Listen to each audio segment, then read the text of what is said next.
दोस्तों, मैं आपका दोस्त फरहान अख्तर। आज हम बात करेंगे चेक बाउंस से रिलेटेड केस के बारे में कि चेक बाउंस का जो केस है, जो कि आजकल सबसे ज्यादा सरदर्दी बन गया है हर व्यापारी के लिए या आम लोगों के लिए भी, क्योंकि लोग चेक के नाम पर दे करके फ्रॉड भी कर रहे हैं। इससे लोग बहुत ज्यादा परेशान हैं। आज हम इसकी पूरी प्रक्रिया समझते हैं क्यों, और इसके आखिरी में आपसे ये भी बताऊंगा कि आखिर क्यों डिफीट हो जाती है चेक बाउंस के केस में और कौन सी ऐसी वजहें हैं जिसकी वजह से पार्टी के पास पेमेंट वापस नहीं आ पाता।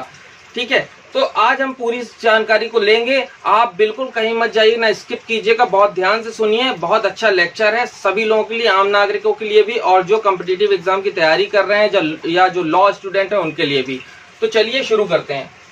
तो दोस्तों, सबसे पहली बात तो ये जो चेक बाउंस का जो केस होता है, इसके लिए एक अलग से एक्ट बनाया गया है जिसको बोलते हैं निगोशिएबल इंस्ट्रूमेंट एक्ट। तो जब चेक बाउंस होता है, उसका केस डाला जाता है, तो वो इसकी जो है धारा 138 में डाला जाता है, यानी कि एक्ट है निगोशिएबल इंस्ट्रूमेंट एक्ट 1881 और इसका जो सेक्शन है वो है 138 जिस पर केस डाला जाता है।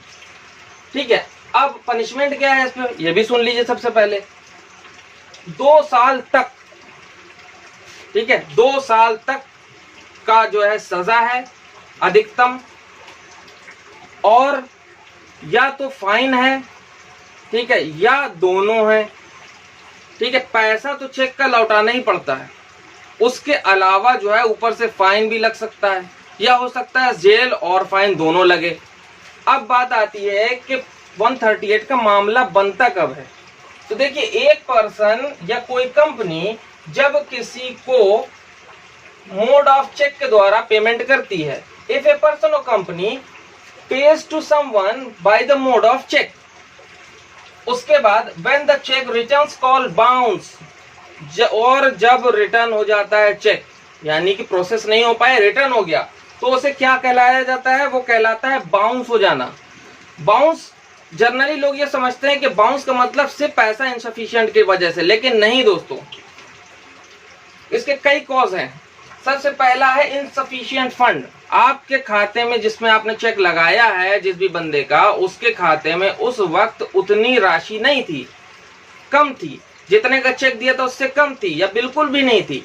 तो क्या होगा? इनसफिशिएंट, यानी अपर्याप्त धन की वजह से, इनसफिशिएंट फंड की वजह से चेक बाउंस होगा। दूसरा होगा सिग्नेचर मिसमैच की वजह से डिसऑनर हो जाएगा चेक। ठीक है, तीसरा क्या है? आउटडेटेड हो सकता है, वो बहुत से लोगों को पता नहीं होता है, आउटडेटेड चेक लगा देते हैं, उस केस में भी, और कोई भी अन्य रीजन। लेकिन आप ये समझ लीजिए कि सबसे पहला जो फर्स्ट बाउंस होता है वो होता है डिसऑनर होना, जो है वो इनसफिशिएंट फंड की वजह से। क्योंकि जब भी कोई बैंकर चेक प्रोसेस करता है, ये मैंने खुद बैंकर से बात करी और मैं आपको बता रहा हूं, जब भी कोई चेक प्रोसेस होता है तो ये बाकी सेकेंडरी चीजें हैं, सिग्नेचर मिसमैच, ये सारी जो भी अन्य वजहें हैं, आउटडेटेड वगैरह जो भी है, तो ये अन्य वजह है। लेकिन सबसे पहले क्या होता है, जब किसी के खाते से चेक को प्रोसेस किया जाना होता है, तो बैंकर क्या करता है, जब बैंक से चेक आगे पहुंचता है प्रोसेस के लिए, तो सबसे पहले उस व्यक्ति का जो अकाउंट नंबर है उसको ये देखा जाता है कि इसमें इतनी राशि है या नहीं है। अगर है तो फिर आगे बढ़ते हैं, फिर सिग्नेचर मिसमैच वगैरह का मामला आता है। लेकिन अब पहली बार में अगर ये दिख गया कि इस बंदे के पास इतनी राशि मौजूद नहीं है इसके अकाउंट में, तो क्या हो गया? उसी वक्त रिजेक्ट, डिसऑनर हो गया, बाउंस हो गया। तब क्या होता है? धारा 138 फोर्स में आ जाती है। अब क्या करना पड़ता है? प्रोसेस क्या होगा? फाइल करने का केस। सबसे पहले 30 दिन के अंदर, यानी चेक बाउंस की सूचना जिस दिन जारी हुई, यानी रिटर्न मेमो होती है, उसमें जो डेट पड़ी है उससे अगले 30 दिनों के अंदर एक नोटिस उसको जानकारी देने के लिए, उस पार्टी को जिसने चेक दिया था, और उस पैसे के लिए, उगाही के लिए आपको उसमें लिखना होगा, एक नोटिस भेजनी होती है।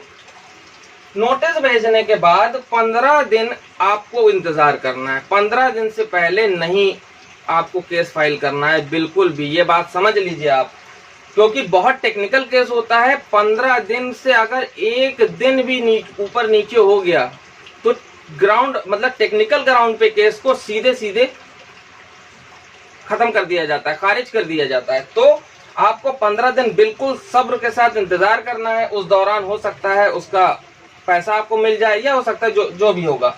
उसके बाद अगर नहीं आता है तो 16वें दिन आप केस फाइल करेंगे under section 138 of negotiable instrument act, ठीक है।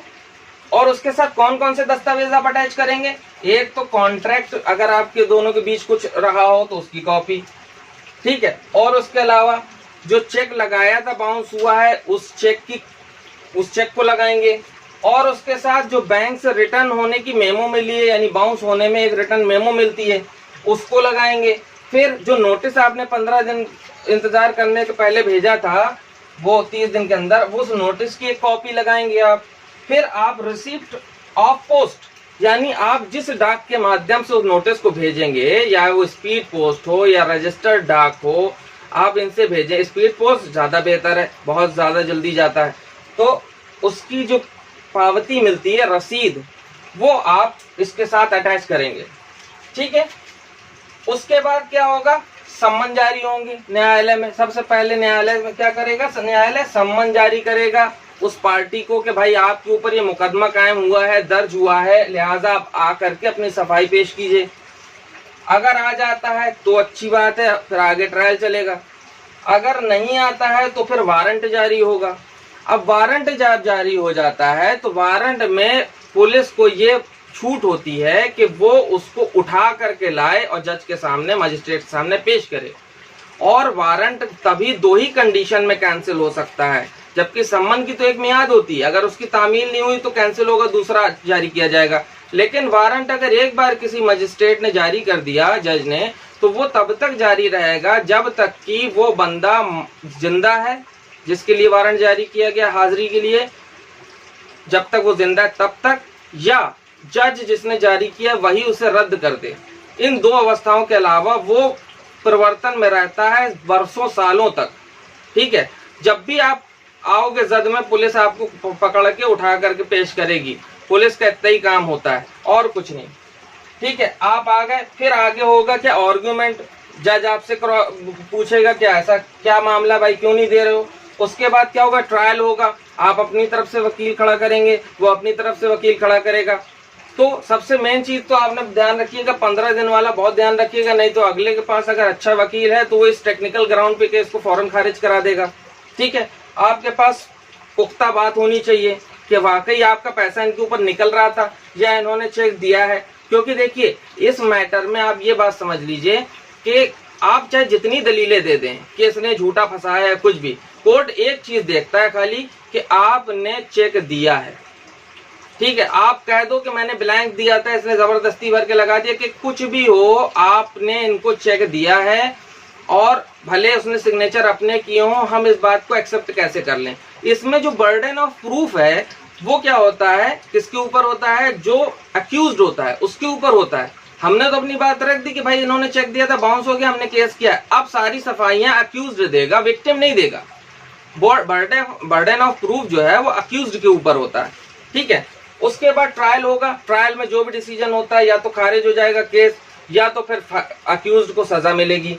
तो उसमें फिर डिसीजन होगा, डिसीजन को सुरक्षित रख दिया जाता है। डिसीजन मैंने आपको बता दिया, या तो 2 साल तक की सजा, या जुर्माना, या दोनों, ठीक है। बहुत खतरनाक एक्ट है, बचने की गुंजाइश बहुत कम होती है। आप आए दिन देखते होंगे पेपर में कि कोई ना कोई जा रहा है जेल, कोई ना कोई जेल जा रहा है, चाहे जितने, यहाँ तक कि अभी बड़े से बड़े लोग, बड़े बड़े नामी लोग भी जेल की हवा खा चुके हैं इस एक्ट की वजह से।